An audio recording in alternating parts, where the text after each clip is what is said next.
Thank you to One Vision Games for providing me with a review code for Ascendance.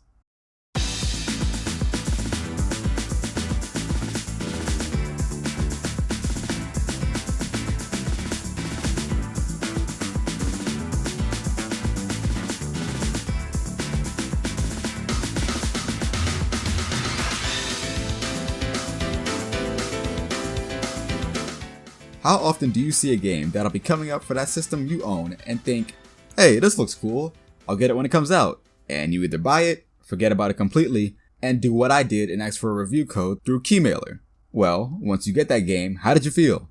Happy, confused, excited that your expectations were surpassed? Or did you end up feeling the way I did about Ascendance? Let's get into it.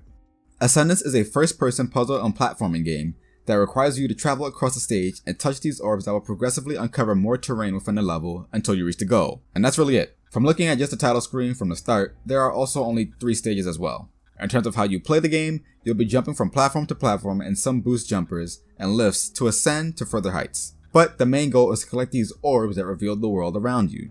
Although I don't think these do much in terms of you have to do this, there are also these small triangle statues that give more context to the world and how it came to be. There are also these cubes, a set amount within the level, that have titles to them that I believe were meant to add a sense of meaning to the game, but it didn't really mean much to me except for feeling as if I might as well take them.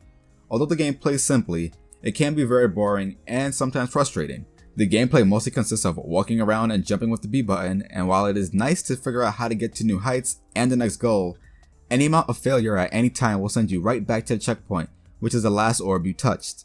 If that last orb happens to be far away and you were so close to the next one, you better do all that traveling all over again.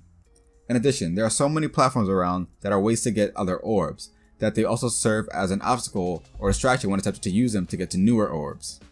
The game is pretty difficult because of that in terms of its puzzle platforming, but in a sense of struggle to get to areas and not the actual skill or thought in how to get to these places.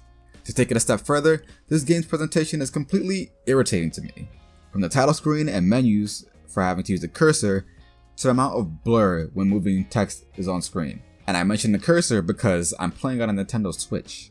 The colors contrast well for a pretty image, but the vividness of these colors and the sun reflecting off the water absolutely turns my eyes into a PS2 power button in the dead of night. It's a shame too because on the website, the settings are completely pleasant to look at. The music isn't remarkable at all either, so the game doesn't have much to enjoy. This game was really disappointing because I was hoping it to be fun and as good as Refunct, another puzzle platforming game that is not only easy on the eyes, but is incredibly fun to play with the ability to wall jump. I've played Refunct on PC, but it actually is coming to the Nintendo Switch very soon. Strange how things work like that. I definitely say purchase Refunct as it is a superior game from start to finish, even if it is short. If you want to make the comparison for yourself, I'd say buy Ascendance as well. Now Ascendance is getting a pretty big update soon, and maybe I'll come back to it and see if I like the game after giving it a second look. But this game, as it stands right now, is not for me. I don't like it, and I'm not really having fun playing it. Thank you guys for watching. Let me know your comments down below. Do you have any critiques on this video? Or do you have a game that you want me to play or interested in me talking about? Just type it in the comments below. I'll see you guys in the next video, and take care of yourselves and have a good day.